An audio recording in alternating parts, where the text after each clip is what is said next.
Friday Night Sport with Zakir Daud. Oh, and the cop, what a catch.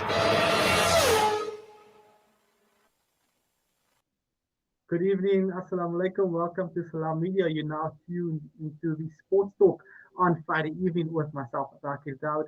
This evening, I'm joined by guests that have been making waves in the sporting fraternity, not just on the field, but off the field as well. But first off, I'll be joined by Lenn Moleko, who will be chatting to me about the football news currently happening around the world. Some football at the Premiership back. I mean, phenomenal players. We've seen Sundowns play out to a draw earlier this week. We've seen Chiefs. We've seen the like of Cape Town City back at it today, and Kermit Erasmus obviously leading the boys to victory. And then you throw it over to rugby. New Zealand. There's been another case of COVID-19, and yeah, what was going to be a sort of bragging rights for this weekend between the Blues and the Crusaders is now cancelled due to the country going back into level 2 lockdown. And that puts a bit of a damper on our Super Rugby season. But for now, let's go to Len. Let's chat all things football.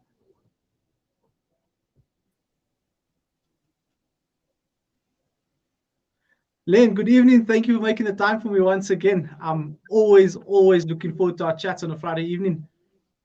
Good evening, and always a pleasure being with you. Yeah, looking really snazzy there. I'm sure you're busy preparing for those Zoom press conferences after the match. Of course. Unfortunately, that's how we have to do it these days, given the situation that we are faced with, the COVID-19 pandemic. But when work is going to be done, a way has to be found. And Zoom is the way, as it seemingly is looking these days. Yeah, Len, before we touch on more of the football stuff behind the scenes, I mean, how have you adapted to these Zoom interviews and press conferences that have been going on? What's your thoughts on that?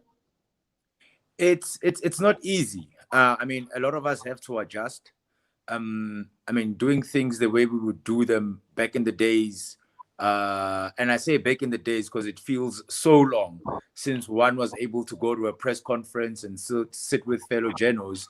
Now what happens is you sort of like have to join a webinar and send questions via a WhatsApp group, and it's just become it's a lot of work, but I understand why it has to be like that. And sometimes it works to convenience, sometimes it works to the detriment of a lot of journalists. But I think in South Africa we are still learning because we have just recently started our season, and a lot of things we have to adapt to them. So it's just basically adapting as you go. Absa Premiership and PSL as a whole is back. They've been running this week. What have you made on the first week? The intensity, the style of play, has anything caught your eye? The one thing that caught my eye is the players either look tired or the surroundings. My surroundings, I'm saying the field, because when Sundowns played last weekend, Saturday, the stadium they played at, it looked like it was not taken care of for some time. And the very same stadium was used subsequent during the week. It looked a little bit better, but the conditions are a lot for the players. I mean, they look like they are trying, but the situation is just not that easy for them because the runs that they are used to doing, the intensity is not entirely there. And it's understandable because sure thing, you can go to gym and run around for 5 months straight up, but until you have match fitness, when you walk into a soccer field and you're playing a professional soccer match, you are not match fit, and that will count against you. And that's what I've sort of like noticed with a lot of the teams. The matches will start a little bit with a bit of pace, but as the match drags on, then you see the legs getting tired, you see the cramps happening. I mean, the one constant thing that I've seen is players in the 60th, 70th minute having to be stretched out or having to limp out because of the cramps that they're getting, and that's because match fitness has not been there, and that's been for the past 5 months. No, certainly. And now we into another weekend of Absa Premiership football. Cape Town City opened up proceedings earlier this week. What do you make of that? Cape Town City have their comeback. Timothy Rasmus surprising us once again.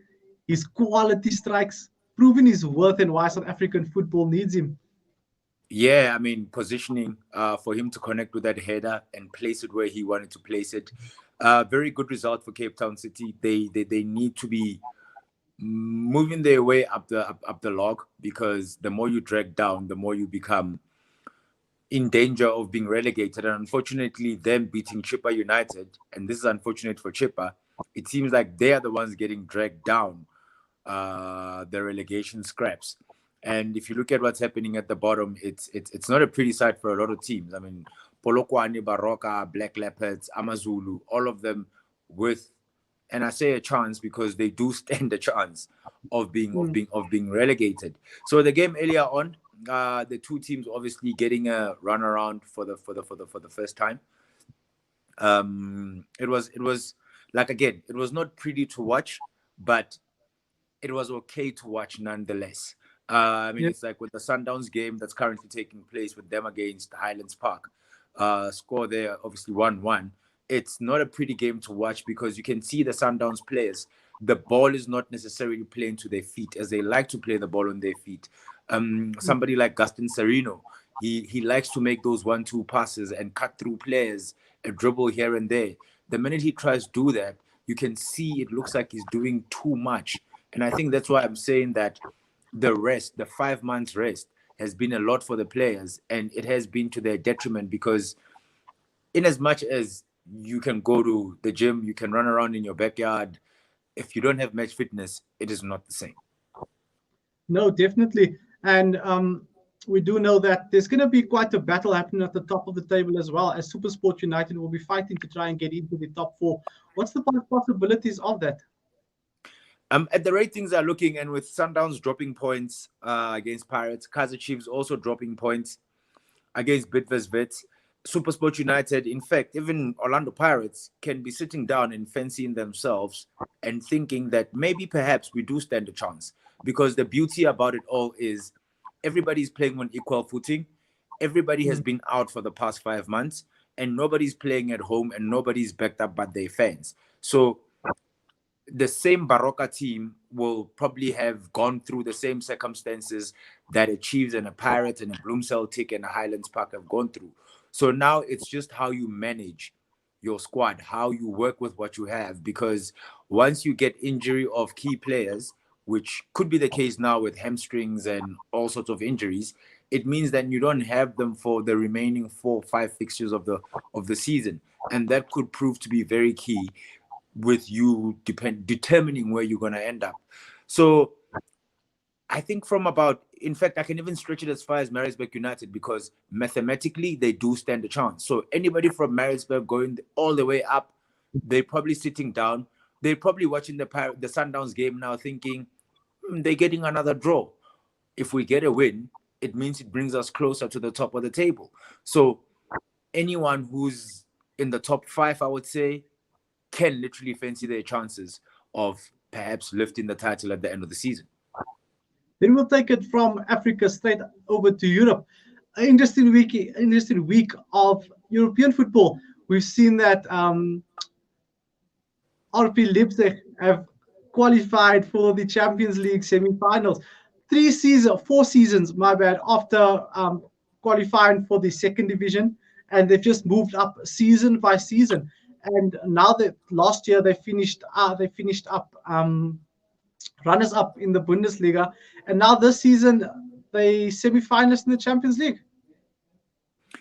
Yeah, what a bunch of talented, determined youngsters. A mixture of some old guns, and I mean, you can see that a lot of big teams in Europe also go to RB Leipzig to actually purchase their players. I mean, if you were one Timo Werner right now, you'd be asking yourself, maybe I should have delayed my move by a couple of months, because otherwise I'd be playing in the Champions League semi-final. But very determined. And the interesting thing about Leipzig is they've got a recruitment policy which a number of Bundesliga teams are doing, whereby they go and they recruit youngsters who play in the MLS or youngsters who are American. I mean, that second goal yesterday by Leipzig was scored by an American youngster. We know there's an American youngster from the Bundesliga who plays for Chelsea in the form of Christian Pulisic. So their recruitment policy has been such that they find a way to groom talent, mix it up with a bit of talented, with a bit of the guys who are experienced, and have a nice mix in the team.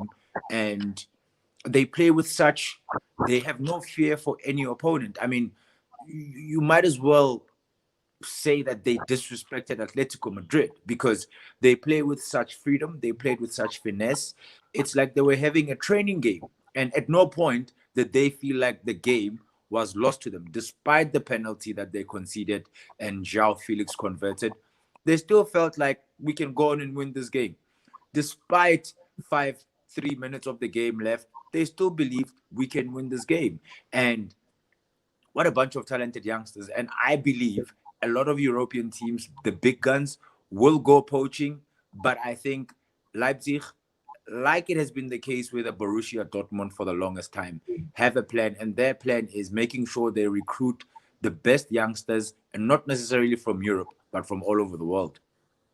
I think that works out quite nice, because we do know that Leipzig is sponsored by Red Bull, and in the MLS there is another team sponsored by Red Bull, so there's quite a good interchange going on there between the two teams.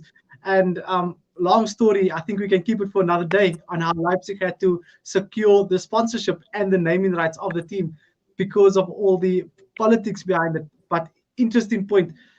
What can we look forward to this weekend in Champions League? Short and sweet. Barcelona to play Man City in the semi-finals. Sure, that's a big one. My money's on Man City, though, because they haven't won anything for the season yet. And Pep is always alluding to the fact that there's bigger titles than the league, or he was going to rest his players because there's no chance of them catching up to Liverpool, where Liverpool eventually won the league. So is there any excuse now? You have to wait. He doesn't have an excuse. And I think for the longest time, ever since leaving Barcelona, this is the best opportunity that he has of winning a Champions League title. Be it he plays against Bayern in the semi-finals, be it he plays against Barcelona, it doesn't matter. Be it he plays against PSG in the final. Because on the balance of play, I think Man City actually have the players. On the balance of play and what they were doing towards the end of the English Premier League season, one had a sense that they were actually, more than anything, preparing themselves for this Champions League and going all the way to the final and going on to win it. Well, ladies and gentlemen, listeners and viewers of Salam Media, you've heard it from Lenn Moleko himself, the football expert, when it comes to local and international football. Lenn, that's all we have time for this evening, unfortunately. Thank you so much for your insight this evening.